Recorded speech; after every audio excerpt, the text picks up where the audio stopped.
Mr. Chairman, Your Excellence, gentlemen, on this happy occasion, I should like, first of all, to thank the government of the Soviet Union, the United States, and the United Kingdom for having invited me to be present here at this historic ceremony. I regard this gracious gesture more than anything else as an expression by the three governments of their deep faith and confidence in the United Nations and all that it stands for.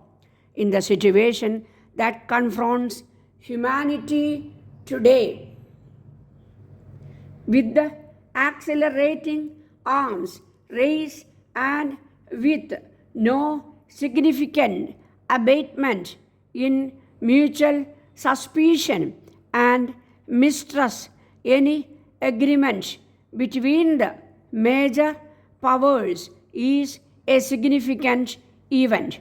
What makes this present occasion a truly historic one is the fact that today, for the first time, we are witnessing an important and, I have no doubt, a significant breakthrough in a protracted and seemingly frustrating negotiations that have been conducted in the field of disarmament over the years.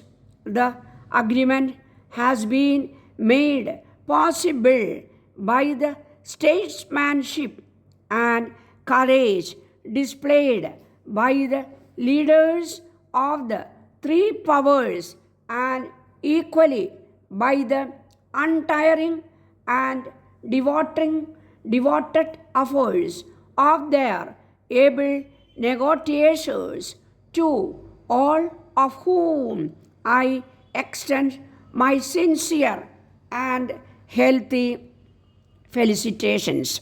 It is my earnest hope that in the same spirit of accommodation and understanding that characterized the recent negotiations, every effort will be made now to reach agreement on the discontinuance of all test expulsions of nuclear weapons for all times. This is clearly emphasized by the preamble to the present treaty itself and is devotedly hoped and prayed for by people all over the world.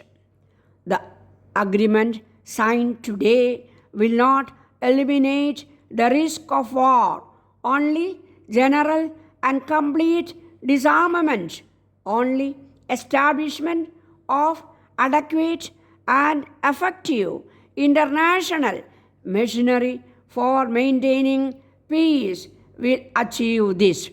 This thought has no doubt prompted the signatories of this treaty to proclaim in its preamble that the principal aim is the speediest possible achievement of an agreement on general and complete disarmament under strict international control in accordance with the objectives of the United Nations. However, as a three-power communique so rightly puts it, the present agreement constitutes an important first step towards the reduction of international tension and strengthening of peace. Although the test ban issued had virtually monopolized the agenda of the successive sessions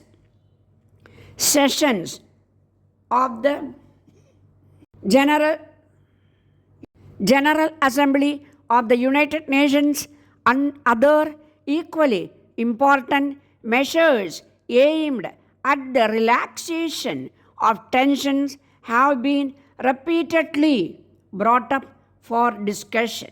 I should like to refer briefly to some of them, but the order in which I shall deal with these measures will not, I hope, be construed in any way as an indication of priority of their relative importance.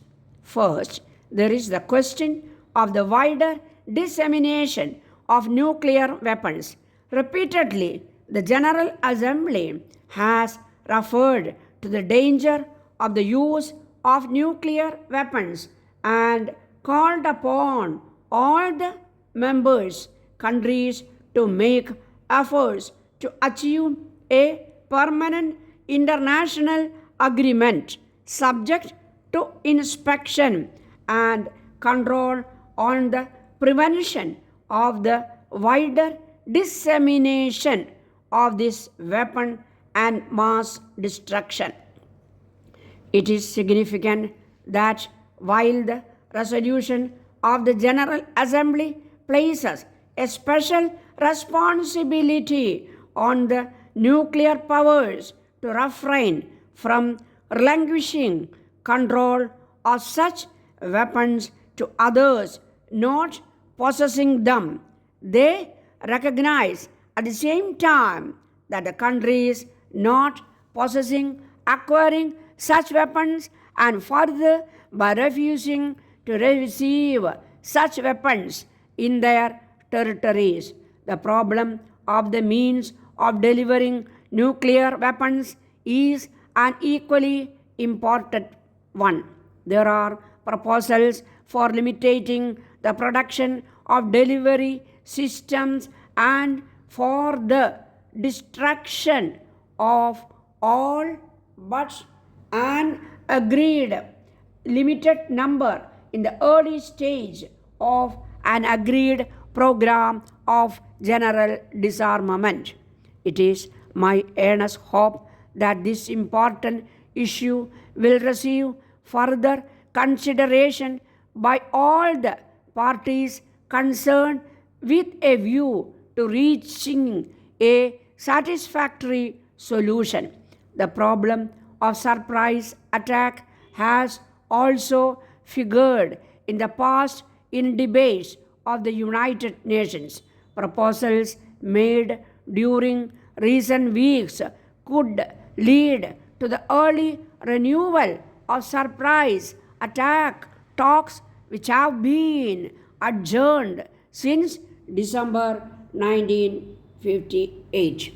I would also hope that the proposal initiated as early as the beginning of 1961 for convening a special conference for signing a convention on the prohibition of the usage of nuclear and thermonuclear weapons for war purposes will now receive wider support.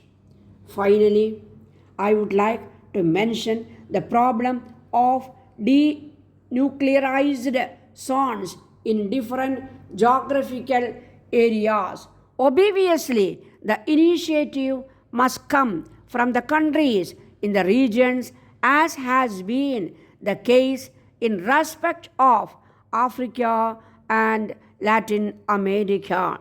But it is equally clear that the proposals must have the support and the backing of the nuclear powers themselves. I should like to express my earnest hope that such support will be forthcoming. Your Excellencies, I have touched upon only some of the most important measures that are directed at further relaxation of existing tensions.